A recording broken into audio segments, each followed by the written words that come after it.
Hello ဒီနေ့မှာတော့ Transmit brand ရဲ့indoor speaker နှစ်ခုဖြစ်တယ်ဒီဘက်ကတော့ Decent Max ဒီဘက်က Fitjon H30 ပေါ့နော်သူတို့နှစ်ခုရဲ့ကွာခြားချက်လေးတွေကိုဒီနေ့မှာညီမကပြပြရမယ်ကဲဒါဆိုရင်စလိုက်ကြရအောင်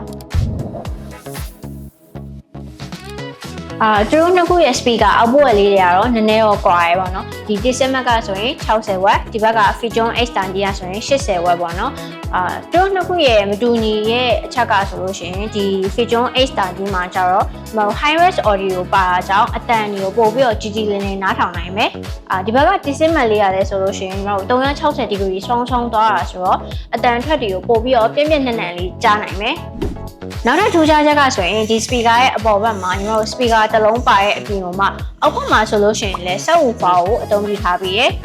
ဒီဘက်က Decent Max လေးဆိုရင်ညီမတို့Bluetooth setting နဲ့ဒီတွားပြီးတော့တခုတက်ကချိတ်ဆရာမလို့ပေါ့နော် NFC system လေးပါရဲ့အပြင်မှာ touch control နဲ့အထာကျကျလေးအသုံးပြုရမယ်ပြီးတော့ဒီဘက် Fitjon ကလည်းပေါ့နော် power button ကြီးရလွဲပြီးတော့တခြား key ရဲ့အကုန်လုံးကို touch panel လေးနဲ့အသုံးပြုလို့ရမယ်ဒီ Fitjon H30 ကပေါ့နော်ညီမတို့ဖုန်းနှလုံးလုံးနဲ့တစ်ပြိုင်နက်တည်းချိတ်ဆက်လို့ရရဲDual audio မှုပါတယ်ပေါ့နော်